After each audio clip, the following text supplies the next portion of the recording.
Mega power star Ram Charan గురించి ఎంత చెప్పినా తక్కువే. బోర్న్ విత్ గోల్డెన్ స్పూన్ అయినా కూడా చరణ్లో ఆ దర్పం ఎక్కడా కనిపించదు. ఎంత ఎత్తుకు ఎదిగినా ఒదిగి ఉండే లక్షణం ఆయన సొంతం. మెగాస్టార్ తనయుడిగా చిత్ర పరిశ్రమలోకి అడుగుపెట్టినా తనదైన ముద్ర వేసుకున్నారు రామ్ చరణ్. ఒకవైపు సినిమాలు చేస్తూనే మరోవైపు సేవా కార్యక్రమాలను కొనసాగిస్తూ తండ్రికి తగ్గ తనయుడిగా ఎందరికో ఆదర్శంగా నిలుస్తున్నారు. రామ్ చరణ్ తండ్రి చాటు తనయుడిగానే చిత్ర పరిశ్రమకి పరిచయమయ్యాడు. మెగా వారసుడిగా భారీ అంచనాల మధ్య సినీ రంగ ప్రవేశం చేసిన చరణ్ చిరంజీవిలా డ్యాన్స్ చేయగలడా? ఆయనలా నటించగలడా? ఆ గ్రేస్ ఉందా? చిరంజీవికి ఉన్న ఫ్యాన్ ఫాలోయింగ్ ఉంటుందా? అసలు సినీ ఇండస్ట్రీలో నిలదొక్కుంటాడా? ఇలా మోయలేనంత అంచనాల భారంతో యువ హీరోగా తెలుగు చలనచిత్ర రంగంలోకి అడుగుపెట్టాడు కొణిదెల రామ్ చరణ్ తేజ్. అగ్రకథానాయకుడు అయిన చిరంజీవి సురేఖ దంపతులకి 1985 మార్చి 27న జన్మించాడు. చిన్నప్పటి నుంచే తండ్రి సినిమాలను చూస్తూ డ్యాన్స్పై మక్కువ పెంచుకున్నాడు. అందుకు తగ్గట్టుగానే నటనలో డ్యాన్స్లో శిక్షణ తీసుకున్నాడు. Pan India super star Ram Charan నేడు 39వ వసంతంలోకి అడుగుపెట్టారు. రామ్ చరణ్కు ఈ పుట్టినరోజు వెరీ స్పెషల్ అని చెప్పవచ్చు. ఎందుకు స్పెషల్ బర్త్డే అని అనుకుంటున్నారా? అయితే ఈ వీడియో చివరి వరకు చూడండి. రామ్ చరణ్ పుట్టినరోజు సందర్భంగా ఆయన జీవితంపై బర్డ్ మీడియా మీకోసం అందిస్తోన్న ప్రత్యేక కథనం. ఇండియాలో అత్యధిక పారితోషికం తీసుకునే నటులలో ఒకటిగా నిలిచి సినీ పరిశ్రమలో అత్యుత్తమ నటులలో ఒకరిగా స్థిరపడ్డాడు రామ్ చరణ్.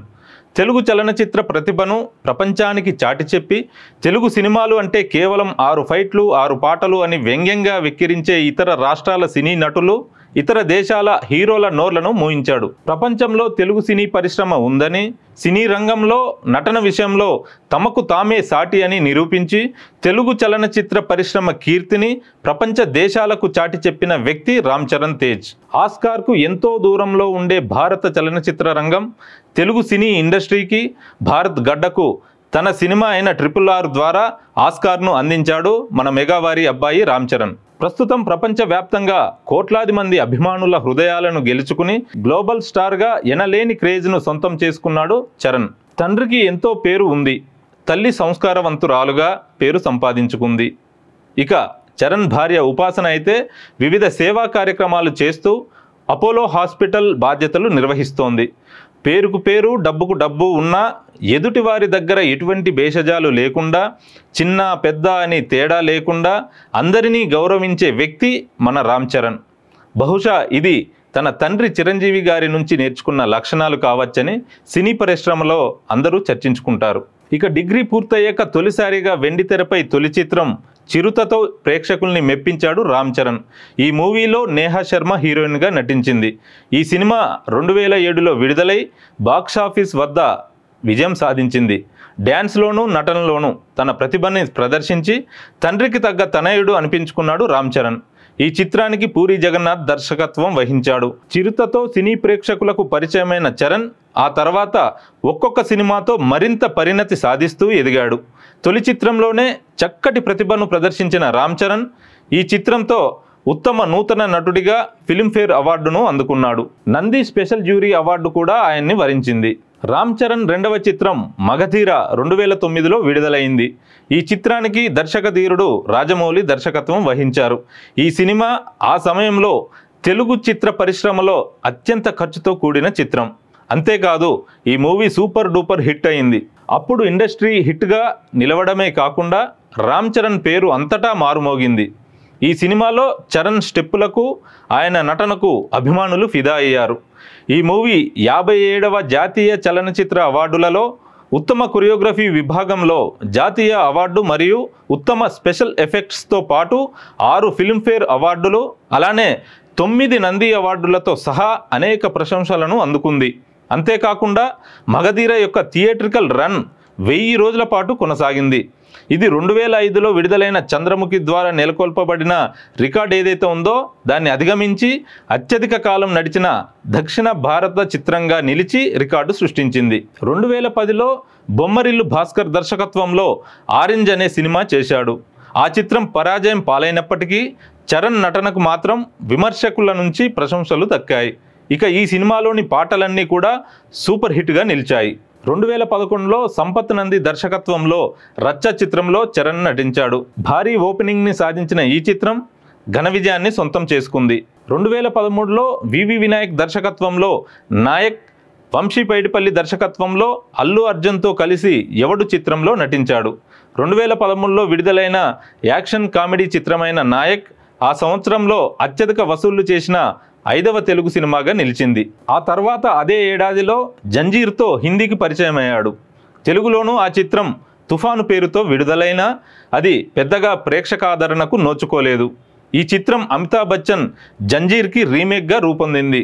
2014లో కృష్ణవంశీ దర్శకత్వంలో గోవిందుడు అందరి వాడేలే అనే సినిమా విడుదలైంది. 2015లో శ్రీను వైట్ల దర్శకత్వంలో బ్రూస్లీ మూవీ రిలీజ్ అయింది. ఆ 2 చిత్రాలపై ప్రేక్షకుల నుంచి మిశ్రమ స్పందన వచ్చింది. ఇక 2016లో వచ్చిన ధృవ సినిమాతో మరోసారి ఘన విజయాన్ని సొంతం చేసుకున్న చరణ్ 2018లో వచ్చిన రంగస్థలంతో తన నట విశ్వరూపం ప్రదర్శించాడు. ఆ చిత్రం పలు రికార్డుల్ని తిరగరాసింది. ఈ సినిమాలో సమంత హీరోయిన్గా నటించింది. రంగస్థలం 2018లో విడుదలైంది. ఈ మూవీ తెలుగు పీరియాడికల్ యాక్షన్ డ్రామాగా తెరకెక్కింది. అత్యధిక వసూళ్లు సాధించి రికార్డు సృష్టించింది. ఉత్తమ ఆడియోగ్రఫీ విభాగంలో ఈ మూవీ జాతీయ చలనచిత్ర అవార్డును సాధించింది. ఆ తర్వాత 2019లో విడుదలైన వినయ విధేయ రామతో పరాజయం పొందాడు. కాకపోతే ఈ సినిమాకు ఓపెనింగ్స్ ఓ రేంజ్లో వచ్చి రామ్ చరణ్ సత్తా చాటాయి. ఆ తర్వాత రామ్ చరణ్ మరో ఘన విజయమే లక్ష్యంగా RRR కోసం రంగంలోకి దిగాడు. 2022లో RRR సినిమా ప్రపంచవ్యాప్తంగా విడుదలై సూపర్ హిట్ అయింది. ఈ సినిమాకు సినీ విమర్శకుల నుంచి ప్రశంసలు వచ్చాయి. దర్శకధీరుడు రాజమౌళి ప్రతిష్టాత్మకంగా తెరకెక్కించిన RRR సినిమాలోని నాటు నాటు పాట అయితే ప్రపంచవ్యాప్తంగా ఎలా పాపులర్ అయిందో మనం చూసాం. అంతేకాదు ఈ పాట ఆస్కార్ అవార్డును కూడా గెలుచుకుంది. బెస్ట్ ఒరిజినల్ సాంగ్ కేటగిరీలో హాలీవుడ్ సాంగ్స్ను వెనక్కు నెట్టి తెలుగు పాట విజేతగా నిలిచింది. భారతీయ పాటకు, అందులోనూ ఓ తెలుగు సాంగ్కు ఆస్కార్ రావడం ఇదే మొదటిసారి. ఆస్కార్ వేదికపై గేయ రచయిత చంద్రబోస్, మ్యూజిక్ డైరెక్టర్ కీరవాణి అవార్డును అందుకున్నారు. సుమారు 1.5 ఏళ్ల పాటు శ్రమించి చంద్రబోస్ లిరిక్స్ రాయగా రాహుల్ సిప్లిగంజ్ కాలభైరవ నాటు నాటు పాటను ఆలపించారు. హీరోలు రామ్ చరణ్, జూనియర్ ఎన్టీఆర్లు స్టెప్పులేశారు. కీరవాణి ట్యూన్ సెట్ చేశారు. ఇకపోతే నాటు నాటు పాట షూటింగ్ ఉక్రెయిన్ దేశ అధ్యక్షుడు వ్లాదిమిర్ జెలెన్స్కీ అధికారిక భవనమైన మరీన్స్కీ ప్యాలెస్ ముందు జరిగింది. ఈ పాటకు ప్రేమ్ రక్షిత్ కొరియోగ్రఫీ చేశారు. 2022లో తండ్రితో కలిసి రామ్ చరణ్ ఆచార్యలో నటించాడు. కాకపోతే ఈ మూవీ అనుకున్నంతగా ఆడలేదు. ఇకపోతే లెజెండరీ దర్శకుల్లో ఒక్కరైన శంకర్తో mega power star Ram Charan నటిస్తున్న తాజా చిత్రం గేమ్ చేంజర్. ఈ సినిమాపై మెగా అభిమానుల్లోనే కాకుండా కోలీవుడ్ ప్రేక్షకుల్లో కూడా చాలా అంచనాలు నెలకొని ఉన్నాయి. కేవలం తెలుగు, తమిళ భాషలకే పరిమితం కాకుండా పాన్ ఇండియా సినిమాగా మిగతా భాషల్లో కూడా ఈ చిత్రాన్ని భారీ స్థాయిలో రిలీజ్ చేయనున్నారు. ఈ మూవీలో బాలీవుడ్ ముద్దుగుమ్మ కియారా అద్వానీ హీరోయిన్గా నటిస్తోంది. ఈ చిత్రం ఈ ఏడాది డిసెంబర్ 25న ప్రపంచవ్యాప్తంగా అత్యధిక థియేటర్లో భారీ ఎత్తున విడుదల కానుంది. ఇక రామ్ చరణ్ 16వ సినిమాకు సుకుమార్ శిష్యుడు అదేనండి ఉప్పెన ఫేమ్ బుచ్చిబాబు దర్శకత్వం వహించబోతున్నారు. ఈ చిత్రంలో అందాల భామ శ్రీదేవి కూతురు జాన్వీ కపూర్ హీరోయిన్గా నటిస్తోంది. ఈ మూవీపై భారీ అంచనాలు నెలకొని ఉన్నాయి. ఇటీవలే హైదరాబాద్లో చిత్ర బృందం పూజా కార్యక్రమం కూడా నిర్వహించింది. ఇలా వరుస సినిమాలతో రామ్ చరణ్ దూసుకుపోతున్నాడు. కొనిదెల ప్రొడక్షన్స్ పేరుతో సొంత నిర్మాణ సంస్థని ఏర్పాటు చేసిన ఆయన చిరంజీవి నటించిన సైరా నరసింహారెడ్డి సినిమాని కూడా ఆ బ్యానర్లోనే నిర్మించారు.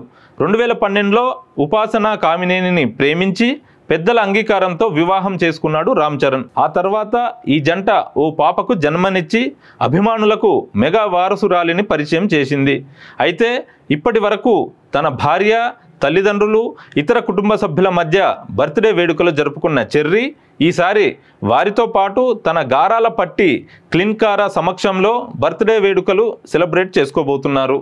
అందుకే ఈ పుట్టినరోజును ఎంతో ప్రత్యేకంగా భావిస్తున్నారు రామ్ చరణ్. ఇకపోతే రామ్ చరణ్ బర్త్డే స్పెషల్గా వివి వినాయక్ దర్శకత్వంలో ఆయన నటించిన నాయక్ మూవీని తెలుగు రాష్ట్రాల్లో భారీ ఎత్తున రిలీజ్ చేయడానికి సన్నాహాలు చేస్తున్నారు. ప్రస్తుతం కథానాయకుడిగా, నిర్మాతగా బిజీగా కొనసాగుతున్నాడు రామ్ చరణ్. గుర్రపు స్వారీని అమితంగా ఇష్టపడే చరణ్ ప్రస్తుతం హైదరాబాద్ పోలో రైడింగ్ క్లబ్ ఓనర్గా కొనసాగుతున్నారు. ఆయనకి హైదరాబాద్ శివార్లలో ఓ ఫామ్ హౌస్ ఉంది. అందులో రకరకాల జంతువుల్ని పెంచుతుంటారు. ఎప్పుడు సమయం దొరికినా అక్కడికి కుటుంబంతో పాటు వెళ్ళి పెంపుడు జంతువులతో కలిసి సేద తీరుతుంటాడు. తన శ్రీమతి ఉపాసన బహుమతిగా ఇచ్చిన బ్రాట్ కుక్కపిల్ల అంటే చరణ్కి ఎంతో ఇష్టం. విదేశాలకు వెళ్ళినప్పుడు ఆ కుక్కపిల్లని మిస్ కాకూడదనే ఉద్దేశంతో బ్రాట్ ఫోటోలతో ముద్రించిన లగేజీ బ్యాగులని తనతో తీసుకెళ్తుంటాడు చరణ్. ఇక మెగా ఫ్యామిలీలోనే రామ్ చరణ్ అందరికంటే ఎక్కువగా ఇష్టపడేది తన బాబాయ్ అయిన పవర్ స్టార్ పవన్ కళ్యాణ్నే. ఎందుకంటే పవన్ వ్యక్తిత్వం, ఆయన భావజాలం, ప్రజలకు సేవ చేయాలన్న తపన, ఇలా జనసేనానిలోని ప్రతిదీ రామ్ చరణ్కు బాగా ఇష్టం. అందుకే చిరంజీవి గారి కంటే ఎక్కువగా రామ్ చరణ్ పవన్ కళ్యాణ్ని ఇష్టపడతాడు, ప్రేమిస్తాడు. ఇక పవన్ కొడుకు తన ముద్దుల తమ్ముడు అయిన అకిరానందన్ అంటే చరణ్కు చాలా చాలా ఇష్టం. తన చెల్లి ఆద్యతో కూడా చరణ్ చాలా క్లోజ్గా ఉంటాడు. సో ఇన్ని మంచి లక్షణాలు అనేవి ఉండడం కేవలం రామ్ చరణ్కు మాత్రమే దక్కింది. ఆయన తన సినీ కెరీర్తో పాటు నిజ జీవితంలో మరెన్నో ఉన్నత శిఖరాలను అధిరోహించాలని, ఇటువంటి పుట్టినరోజులు మరెన్నో జరుపుకోవాలని కోరుకుంటూ మరోసారి mega power star Ram Charan తేజ్కు పుట్టినరోజు శుభాకాంక్షలు తెలియజేస్తోంది బర్డ్ మీడియా.